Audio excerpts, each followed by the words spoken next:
Bom dia, meus queridos irmãos. Nós estamos aqui mais uma vez reunidos para estudar a nossa lição da Escola Bíblica Discipuladora. Nós estaremos dando continuidade ao estudo dos 10 mandamentos para os dias atuais, na revista Palavra e Vida, emitida pela Convenção Batista Fluminense, pela Junta de Educação Cristã da Convenção Batista Fluminense, que produz essas revistas para todas as escolas do estado do Rio de Janeiro, para todas as igrejas do estado do Rio de Janeiro, para ser usado nas aulas da Escola Bíblica Discipuladora. Nós estaremos dando a devida continuidade nosso estudo hoje com a lição de número 9. Obter algum valor por nada em troca. E qual é a base dessa lição? É o versículo 15 de Êxodo capítulo 20. Estaremos estudando o 8º mandamento das leis do nosso Deus, que diz: não furtarás.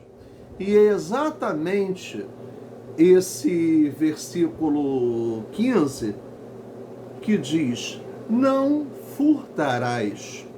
Bem, nós estaremos nesse momento orando, pedindo o direcionamento do nosso Deus para a aula que aqui estaremos tendo e que ele possa estar na direção daquilo que vamos fazer nessa manhã. Oremos, irmãos.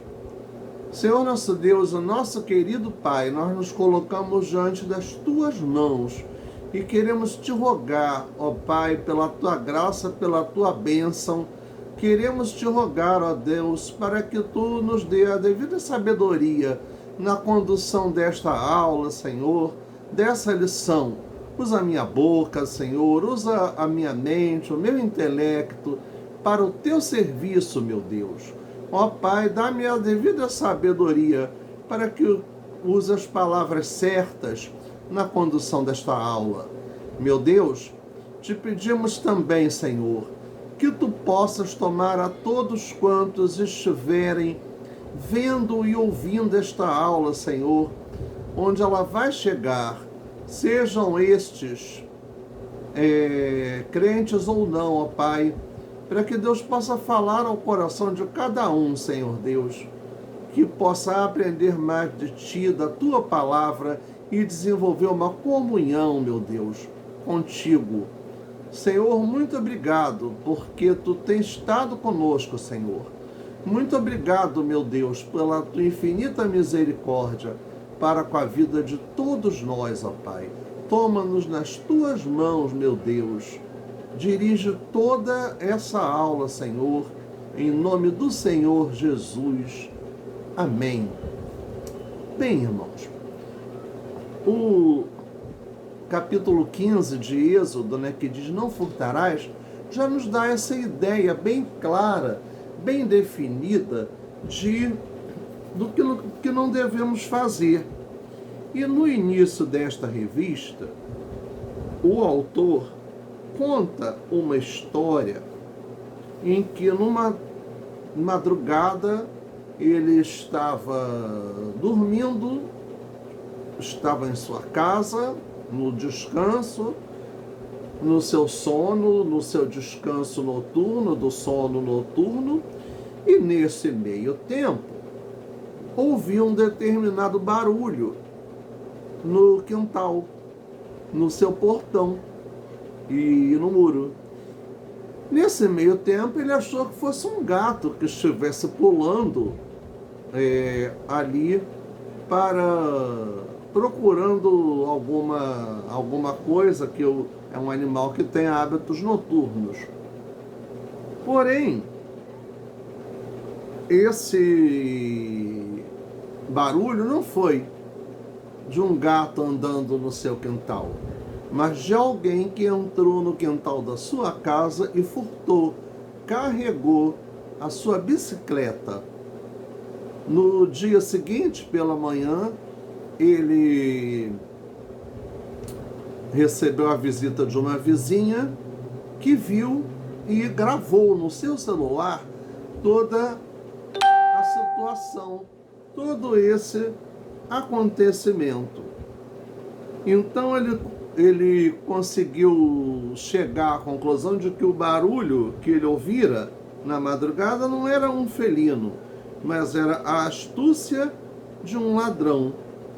O que você acha que esse rapaz queria fazer? Já que ele invadiu o quintal da casa daquele homem e carregou a sua bicicleta. Na verdade, ele estava em busca de alguma coisa que pudesse furtar. O que ele encontrou foi a bicicleta. Deus sabia que existiam salteadores, ladrões. Por isso criou um mandamento abrangente, muito abrangente, a qualquer tipo de subtração. Na época do Antigo Testamento, a sentença para quem furtava era a devolução. O ladrão deveria devolver em dobro tudo o que foi indevidamente saqueado de alguém. Isso está em Êxodo 22, versículo 9. Leiamos então Êxodo 22, versículo 9, as leis acerca da propriedade. Sobre todo negócio de injustiça, sobre boi, sobre jumento, sobre gado miúdo, sobre vestido, sobre toda coisa perdida, de que alguém disser que é sua, a causa de ambos virá perante os juízes. Aquele a quem condenarem os juízes, o pagará em dobro ao seu próximo. Essa é a sentença que Deus estabeleceu na lei de Moisés, lá em Êxodo 22, versículo 9. E o que significa furtar? Furtar não tem o mesmo significado de roubar. Furtar é pegar algo sem o dono ver, é apoderar-se, é carregar algo que não é teu, algo que é de outra pessoa, sem que a pessoa veja, tome conhecimento e sem o uso de violência. Bem,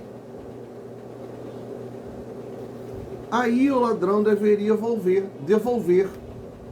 E o objetivo não era de apenas punir quem roubou, mas restaurar a comunhão entre o réu e a vítima. A sociedade atual está apenada pela violência.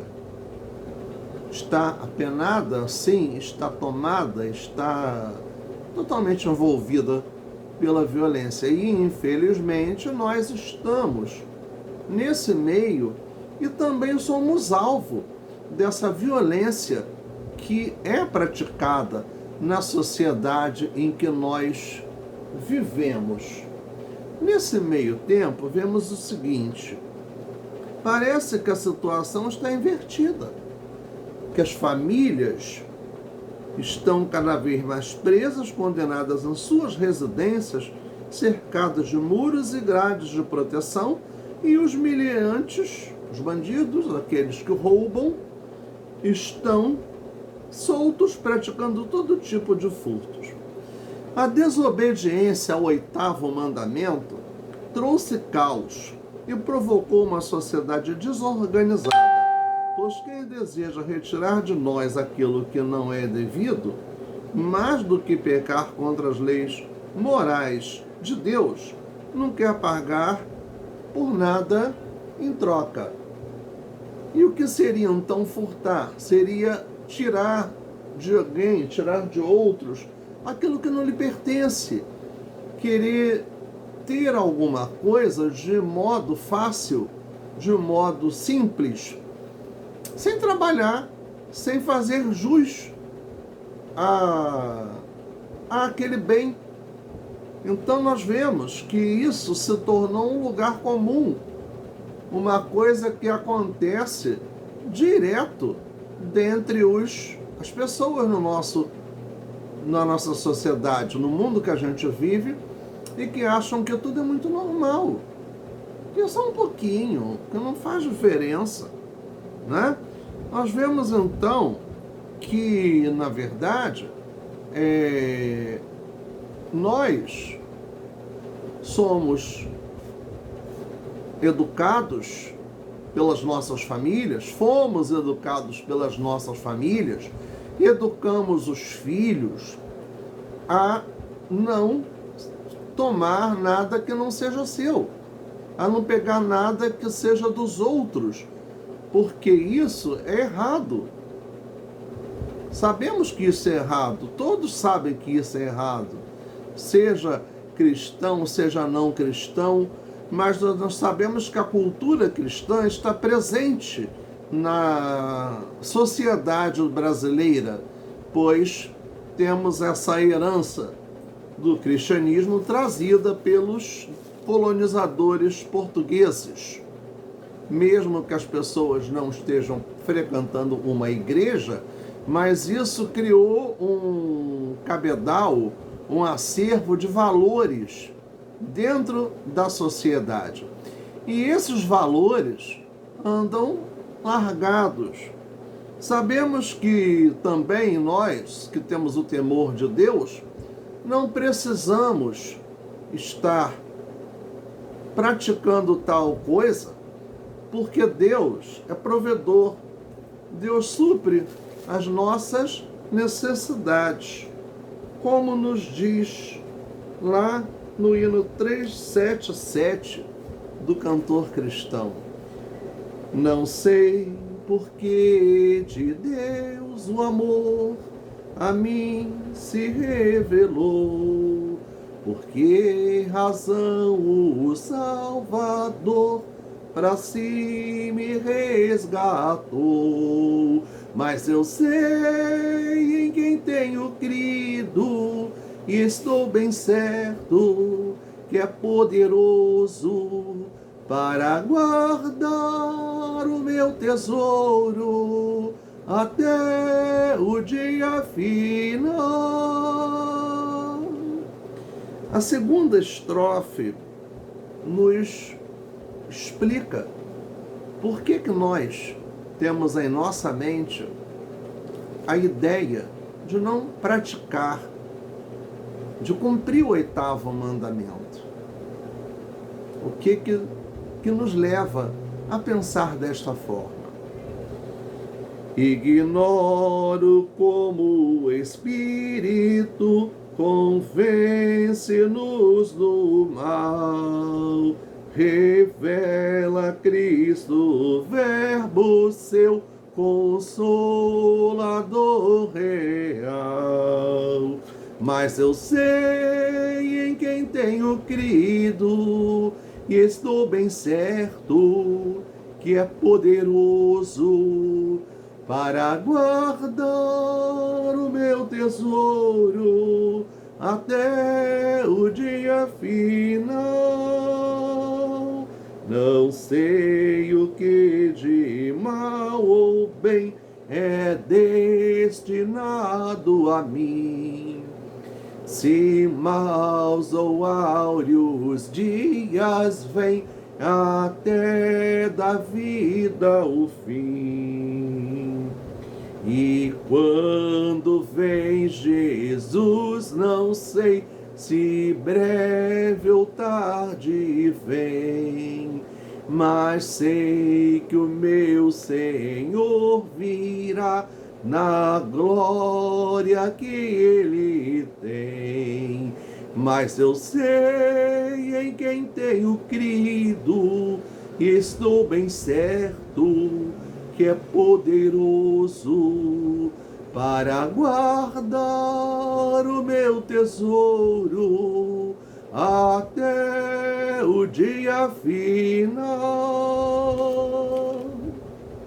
Nesta temática, o hino 395 também nos dá uma lição nos seus versos, quando nos diz o seguinte: riquezas não preciso ter, mas sim celeste bem, nem falsa paz ou vão prazer, porquanto crente tem eterno gozo no Senhor, por desfrutar o seu amor. Com Cristo estou contente, Ele me satisfaz. Com esse amor do Salvador, agora estou contente, agora estou contente. Do mundo as honras para mim perderam seu valor, já tenho a paz divina, enfim, servindo ao meu Senhor. Terei meu gozo principal ao vê-lo em glória triunfal, até que esteja lá no céu, onde Cristo entrou, e veja a face já sem véu de quem me resgatou. Desejo só aqui viver de um modo que Ele dê prazer. Com Cristo estou contente, Ele me satisfaz.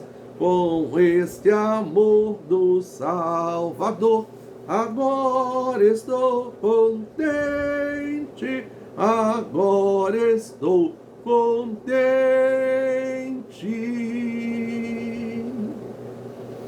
A letra desses dois hinos nos mostra a satisfação, o contentamento que nós temos ao ter Cristo em nossos corações, ao ter a nossa vida dirigida pelo Espírito Santo de Deus.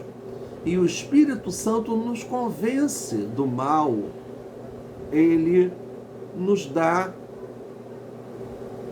a sabedoria de vida. O Espírito Santo de Deus nos capacita, Deus provém as nossas necessidades.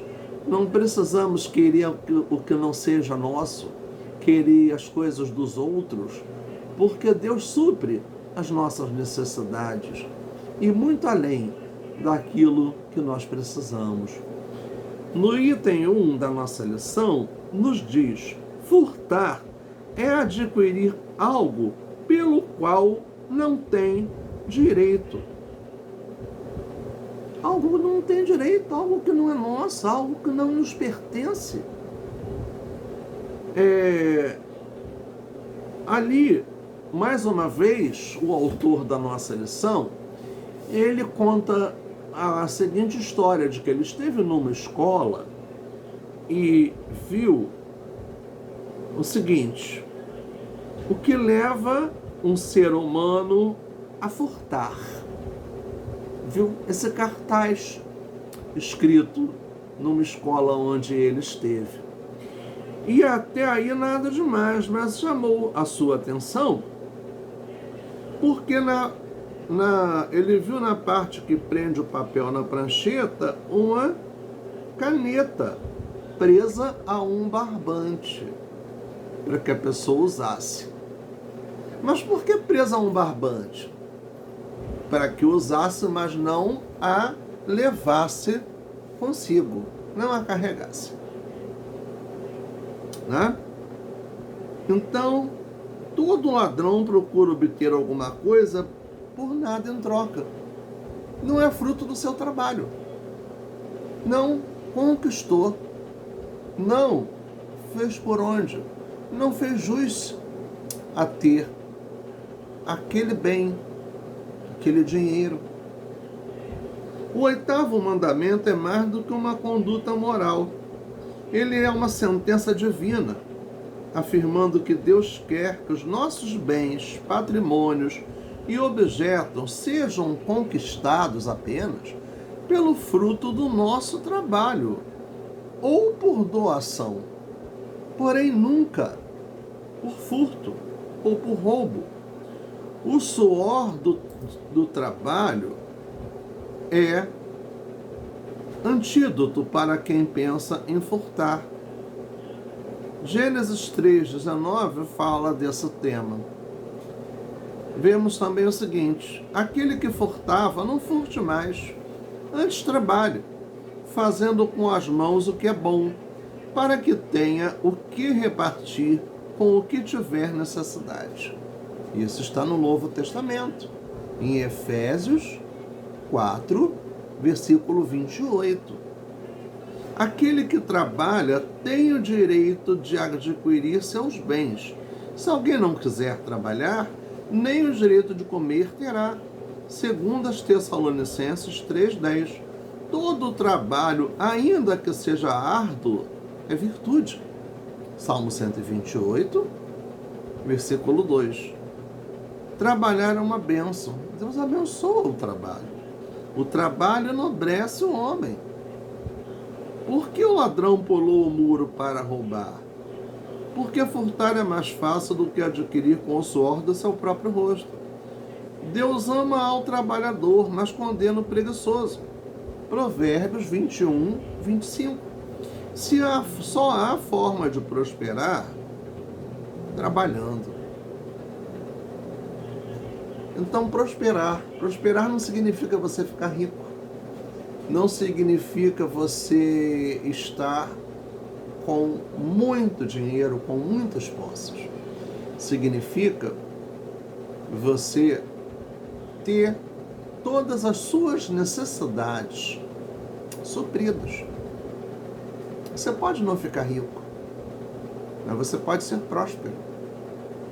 Próspero financeiramente, tendo sabedoria na administração, na gestão dos recursos que você tem, tendo saúde física, tendo saúde mental, tendo saúde espiritual, tendo saúde social, sendo bênção onde quer que você esteja, dentro da sua casa, dentro da comunidade que você vive, dentro da igreja, fora da igreja, no seu trabalho, na sua escola. Tudo isso são tipos de prosperidade, são sintomas de prosperidade. A sociedade atual tem muita dificuldade em cumprir o 8º mandamento. Afinal, que problema existe em levar uma simples canetinha de uma instituição que não fora doada para casa?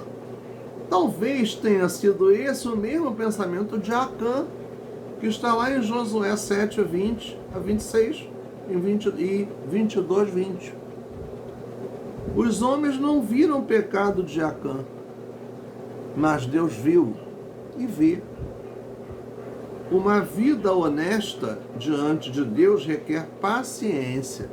Provérbios 28, 20. O problema da atual sociedade é a pressa que sempre irá dialogar com o enriquecimento ilícito. Ou seja, quando as pessoas se apoderam daquilo que não é seu, de dinheiro que não é seu, de bens que não são seus. Pior ainda é quando quem está praticando isso são gestores públicos, são políticos que estão se apoderando de um dinheiro, dos nossos impostos, do dinheiro público, que deve ser usado para o benefício da população em geral, não para beneficiar somente algumas pessoas privilegiadas. No item 2, tentar conseguir algo de Deus sem se esforçar também é um tipo de furto. Aí pergunta, é possível roubar a Deus? O profeta Malaquias responde que sim. em Malaquias 3:8. Malaquias 3:8, porque lá nesse livro de Malaquias fala-se sobre as formas de como se pode roubar a Deus, tá? Como se pode roubar a Deus, como se pode deixar de tirar de Deus aquilo que a Ele pertence. Malaquias 3:8 nos diz o seguinte: roubará o homem a Deus? Todavia, vós me roubais e dizeis: em que te roubamos? Nos dízimos e nas ofertas alçadas. Quando o povo estava ali, deixando de devolver a Deus tanto os dízimos quanto as ofertas, por opção. Não porque não tinham, porque estavam passando por situação difícil, mas por ganância, por avareza. Estavam sim pecando, roubando a Deus. Isso é um perigo pecaminoso, ter um relacionamento com Deus apenas por interesse. Tentar conseguir algo do Senhor sem nada em troca é uma espécie de furto. Tentar fazer barganha com Deus, querer as bênçãos de Deus, mas não dedicar a sua vida, os seus bens, os seus talentos, o seu ser ao Deus que concede as bênçãos. Quer a bênção, mas não quer o Deus da bênção. É um ditado popular muito comum no meio evangélico e que a gente vê que existe. Esse imediatismo das pessoas de querer tudo rápido, de não ter perseverança, não saber esperar no Senhor, leva a esse tipo de atitude. Então nos diz aqui, a salvação é um dom gratuito de Deus. Sim, Efésios 2:8-9, porque a salvação é pela graça. Graça é um favor imerecido por todos nós. E foi assim que Deus nos deu a salvação por meio de Jesus, seu Filho unigênito. Ninguém será salvo pela quantidade de obras, mas a salvação não inviabiliza a nossa participação nas obras. Nós não somos proibidos de fazer boas obras, não para sermos salvos, mas porque somos e porque fomos salvos. O apóstolo Tiago afirma que a fé sem obras é morta, em Tiago 2:26, no Novo Testamento. O exemplo do esforço para conseguir algo é o amor do Senhor. O amor de Deus é doador. Ele nos deu seu Filho unigênito. João 3,16, porque Jesus amou o mundo de tal maneira que deu seu Filho unigênito para que todo aquele que nele crê não pereça, ou seja, não morra nos seus pecados, mas tenha a vida eterna. Isso é o que diz o versículo 16 do capítulo 3 do Evangelho de João. Jesus se doou na cruz para nos salvar. Se quisermos algo de Deus, devemos nos doar. Nos doar, doar quem? Nós. Deus não quer só os nossos bens, não. Deus quer que a gente se doe para Ele por completo, por inteiro. É a nossa vida que Deus quer que seja consagrada a Ele. Nos diz o seguinte: qualquer tentativa em ser abençoado por Deus sem esforço é o mesmo que furtar. Ou seja, conquistar algo sem nada em troca é furtar de Deus. Por Deus à prova. O Evangelho de João demonstra claramente que Deus não inviabiliza nossa participação nos seus milagres, porque Jesus tem uma infinita misericórdia sobre toda a humanidade, sobre todos nós. Jesus, através do seu poder, poderia retirar a pedra que estava lacrando o túmulo de Lázaro, mas ele solicitou que a pedra fosse tirada pelos homens que ali estavam. Ou seja, houve uma participação humana, João 11:39, né? E começa em João 11:38. Logo depois disse mais uma vez, desatai-o, porque ele estava morto, o corpo estava todo enrolado em panos, com especiarias, para que o mau cheiro não exalasse naquele local. Bem, quem desatou o corpo de Lázaro não foi Jesus, foram as pessoas que ali estavam. Logo, isso está em João 11:44. Portanto, qualquer um que deseja o favor de Deus precisa imprimir o seu labor, o seu trabalho, o seu esforço. Sem esforço, Josué jamais concederia conduzir o povo hebreu às terras de Canaã. E Josué não entrou em Canaã. O povo foi, mas Josué não chegou a entrar. Josué entrou, desculpa. Moisés não entrou em Canaã. Josué é quem substituiu Moisés e levou o povo a Canaã. Paulo diz que aquele que semeia colhe, em 2 Coríntios 9:6. Porque Deus ama ao que dá com alegria. O grande problema desta sociedade é que almeja colher sem nada ter semeado. Alguns pais querem chegar em casa à noite e colher carinho dos filhos, mas ao sair pela manhã não usa de palavras meigas carinhosas com seus filhos, não diz nem sequer eu amo vocês. Até logo, meus filhos. Crentes atuais querem retirar de Deus aquilo que não semearam. E Deus não faz barganha com ninguém, nem espera que façamos algo para nos abençoar. A bondade do Senhor está sobre os justos e sobre os injustos, porque os injustos também são abençoados, e nós sabemos disso.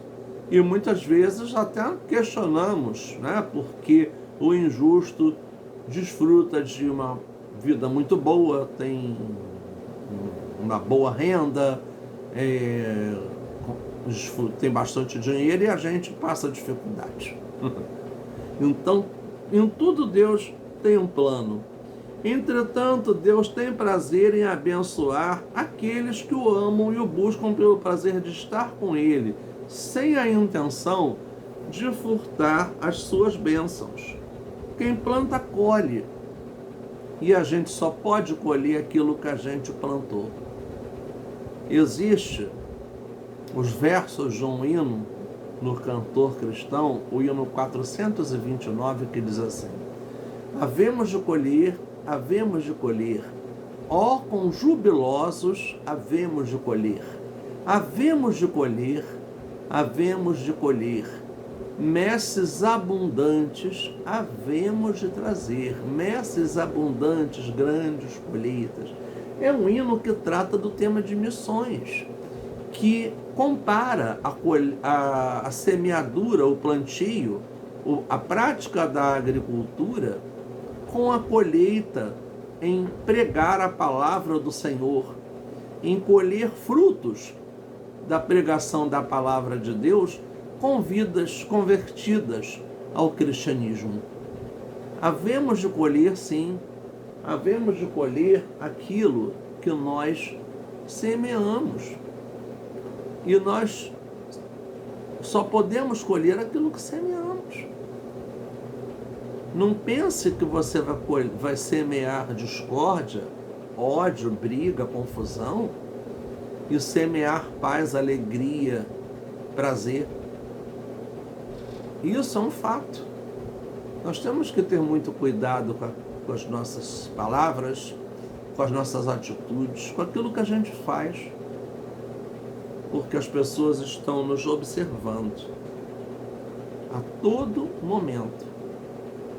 E Deus vê tudo que nós fazemos. Deus é onisciente, é onipresente. Onisciente porque Ele sabe de todas as coisas. Onipresente por estar presente em todos os lugares. E onipotente porque Deus pode fazer tudo que nós não podemos. Deus é o Senhor, é o Rei do Universo. Como diz no cântico, quão formoso és, Rei do Universo, tua glória enche a terra, tua glória enche os céus, tua glória enche a minha vida, Senhor. A glória de Deus enche a minha vida, enche a tua vida, enche a vida de todos nós. Basta que permitamos que Deus faça isso. No item 3, diversos tipos de furtos. Nos diz aqui que se o 8º mandamento não existisse, muito provavelmente a humanidade estaria envolvida em um caos sem precedentes, ou uma tragédia. A sociedade humana seria uma grandíssima tragédia.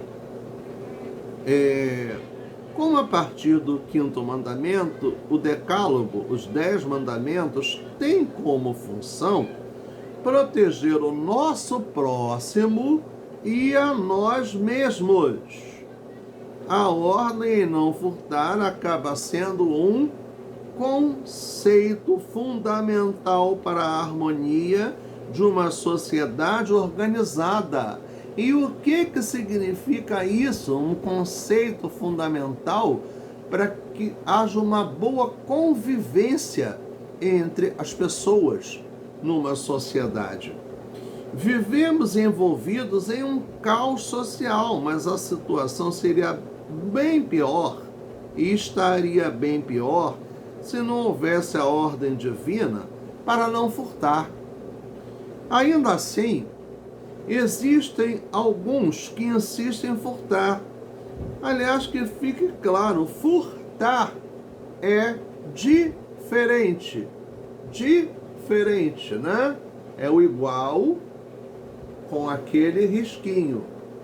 É diferente de roubar. E por que furtar é diferente de roubar?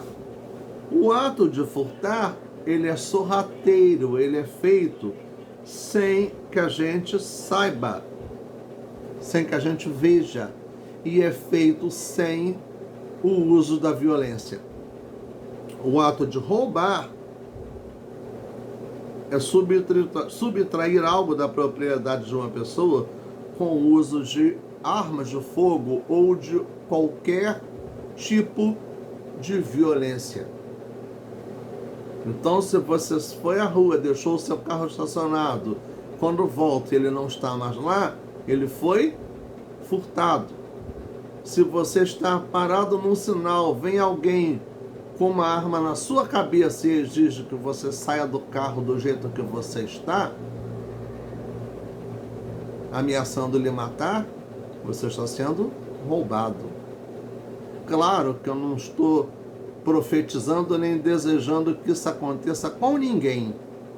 Isso é uma coisa muito triste, muito desagradável, uma perda bem grande, uma perda que a gente não consegue se recuperar dela facilmente. Cria traumas, cria medos, cria angústias, depressão, ansiedade. É uma série de problemas que vêm decorrentes da violência. Mas isso eu usei como uma ilustração para definir o que é furto e o que é roubo. que são duas atitudes semelhantes, porém com características diferentes. Não têm o mesmo significado, não são sinônimas. Bem, aí o que a gente vê? Quais são os tipos de furtos? Há um tipo de furto do qual as sociedades humanas são vítimas em muitos lugares do planeta, quando nós compramos os produtos congelados, os alimentos congelados, em que muitas vezes eles têm uma quantidade de água injetada para manter o processo de congelamento num percentual maior do que o que devia. Portanto, se você compra, por exemplo, 1 quilo de peito de frango, que vende-se sempre congelado, você descongela, vai achar lá 700 gramas, 800 gramas. O que significa isso? Que é a água que tinha presente nessa carne que derreteu, que descongelou e ficou a carne lá com uma quantidade muito menor daquilo que deveria ter. E quando você põe para cozinhar ou para fritar, ainda fica menor ainda, porque perde água a partir do aquecimento do fogão e da panela, ou do forno, caso seja assado. Então o consumidor paga mais caro por um preço devido ao gelo que existe na embalagem. Deus condena tal fraude. Isso está em Levítico 19:35. Há os casos de patrões e empregados, que são condenados pela Justiça do Trabalho por causa do furto. E como se dá esse furto? Por parte dos patrões, quando ele deixa de recolher ao sistema público de governo a contribuição previdenciária referente àquele empregado e à empresa, quando ele deixa de recolher o fundo de garantia por tempo de serviço, o PIS, o COFINS, deixa de pagar esses impostos que são benefícios aos empregados e paga salários abaixo do normal, e quando vai demitir esses empregados não paga aquilo que lhes é de direito, manda que eles procurem a Justiça do Trabalho para receber o que lhes é devido. Por outro lado,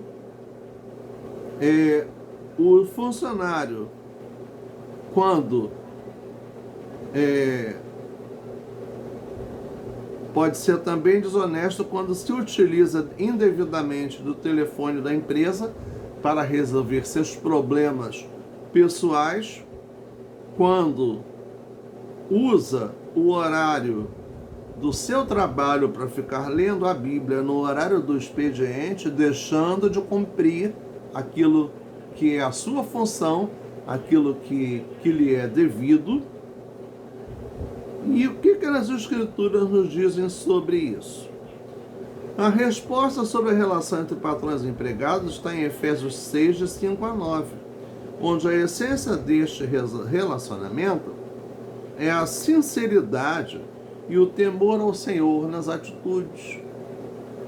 Se você, no horário do seu trabalho, quando você deveria estar cumprindo as suas funções, você está entrando nas redes e nas mídias sociais, se você está fazendo a sua devocional diária, você está tirando de um tempo que é do seu trabalho. Você está agindo errado. Deus não aprova esse tipo de coisa. Deus não quer que a gente viva dando jeitinhos na nossa vida.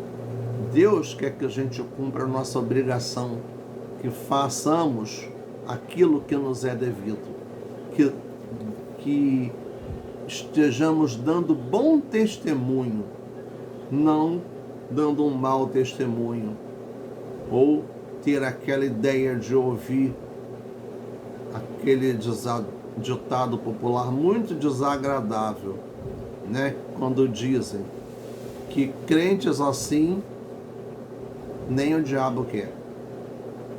É muito triste ouvir esse tipo de coisa. Então não vamos dar margens para que seja dito isso sobre nós, sobre a nossa vida. Por fim, há nos dias atuais muitos falsos pastores furtando em nome de Deus, praticando a chamada teologia da prosperidade, prometendo mundos e fundos, prometendo coisas mirabolantes, bênçãos incontáveis. E infelizmente há muita gente que acredita nesse tipo de coisa. Mas por que as pessoas acreditam nesse tipo de coisa? Porque querem as coisas fáceis, porque não querem ter esforço, porque não querem correr atrás dos seus objetivos. Acha que as coisas vão cair do céu. É mais fácil doar um salário inteiro para uma igreja que siga essa teologia da prosperidade do que entregar a sua vida a Deus, mudando de vida, mudando de atitude, mudando de caráter, que é a obra que o Espírito Santo de Deus faz na vida de cada um de nós. Então nós vemos, alguns dizem assim, é melhor abrir um templo e fechar um bar.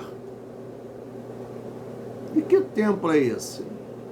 E será que aquele templo ali está proclamando a verdade de Deus? Ou está criando a sua verdade como se fosse aquilo a vontade de Deus? Isso é uma forma de furtar de Deus, porque aquilo ali está sendo feito para benefício próprio, e furtar de quem se deixa enganar por essas histórias mirabolantes que ouvem. Né? Então a gente diz aqui, concordo que não deva haver bares, mas trocar botequins por igrejas, não sei se tem valido a pena. Muitas igrejas das mais variadas denominações que fazem uso da teologia da prosperidade, onde seus frequentadores estão cada vez mais pobres e os seus líderes cada vez mais ricos. Isso é uma expressão que eu já citei em outras aulas anteriores, que se chama a mercantilização da fé. É tornar a fé um negócio, tornar a fé um meio de vida, é vender a fé. A mercantilização, o mercantilismo priorizava o ouro e a prata, lá no século 17, 18. E esse ouro e essa prata que saíram da América do Sul, do México e da América Central, inclusive o Brasil, inclusive o ouro que saiu do Brasil, foi para a Europa. E na Europa, o que ele fez? A Revolução Industrial da Inglaterra, a partir de acordos da Inglaterra com a metrópole dessas colônias na América Latina. Bem, essa mercantilização vende-se produtos como lenços ungidos, sabonetes ungidos, sal ungido, óleo ungido, água oriunda do Rio Jordão, né? São furtos que estão enganando fiéis em nome de Deus, e como troca oferece a cura e a prosperidade. Só que na maioria dos casos essa cura não vem, essa prosperidade não vem. Essas pessoas continuam do mesmo jeito que estavam. Essas pessoas são enganadas. Essas pessoas se decepcionam com o Evangelho e voltam para aquela vida que elas levavam. E acham que todos os evangélicos são 171, são vigaristas, que todos os pastores são vigaristas. Infelizmente, cria-se esse estigma para os evangélicos, para os pastores, para os líderes das igrejas cristãs. Por quê? Porque nivela por baixo, devido ao mau exemplo dado por alguns grupos religiosos. Que possamos, irmãos, o Senhor Jesus condenará aos falsos profetas que furtam usando o seu nome, o seu santo nome. Que possamos ser honestos diante do Senhor nosso Deus. Que Deus nos ajude a não furtar nem o amor de alguém, quanto menos a confiança de quem nos ama. A confiança de quem nos ama, a confiança daqueles com os quais nós convivemos. Como você entende a expressão achado não é roubado, à luz do 8º mandamento? Isso é uma reflexão, da qual não vou fazer comentário aqui. Se você acha algo dentro da mochila, da bolsa, da pasta do seu filho, que não é dele, sendo ele criança, e deixa para lá, isso poderá se tornar um mau hábito no futuro, que poderá lhe trazer muitas tristezas. Mal se corta pela raiz. A gente ensina a criança no caminho que deve andar. A gente educa os filhos. Quem educa os filhos é a família. A escola ensina. A escola traz um conhecimento acadêmico. A escola promove a primeira etapa da socialização. Mas educar a criança é a família quem faz. Não é a escola. Não é a igreja. Então esse papel cabe aos pais e tem que ser cumprido por eles mesmos, né? Por mais ninguém. Como interpretamos a decisão do profeta Eliseu em não aceitar uma oferta pela cura do capitão Naamã? Então, o que Naamã tinha? Naamã tinha lepra. Estava com seu corpo todo em chagas, coberto de feridas. Naamã fedia. Naamã era um homem muito rico. E o que Deus fez através do profeta Eliseu? Naamã teve que mergulhar 7 vezes nas águas do Rio Jordão. E ele inicialmente estava desdenhando. E ele teve fé. E Deus operou, Deus curou aquela doença de Naamã, para a glória de Deus. Ele quis pagar ao profeta Eliseu. E o que o profeta Eliseu fez? Não aceitou. De graça dais, de graça recebeis. Foi o que Jesus disse aos seus discípulos. E nós também temos que cumprir isso. Que a salvação, a nossa salvação foi conquistada pela graça de Deus. A graça salvadora de Jesus Cristo. Então, não podemos cobrar pela salvação de ninguém, porque isso não cabe a nós, isso cabe a Deus. Isso é um atributo de Deus. Meus irmãos, eu agradeço pela atenção de vocês no decorrer da nossa aula. Nós estaremos encerrando agora a aula de hoje e a nossa revista será encerrada no último domingo do mês de junho. E aí eu peço aos irmãos que continuem em oração pelo nosso país, pela nossa igreja, pela nossa classe, pelos enfermos, por essa triste pandemia que estamos ainda vivendo. Que Deus possa operar na vida de cada um de nós e que continue tendo uma grande misericórdia por todos nós, pois estamos num meio muito hostil, está tudo muito difícil. Não vamos fechar os nossos olhos para o que está à nossa volta. Vamos encarar essa realidade e assumir o nosso papel como cidadãos brasileiros, de cumprir o nosso papel de cidadão brasileiro.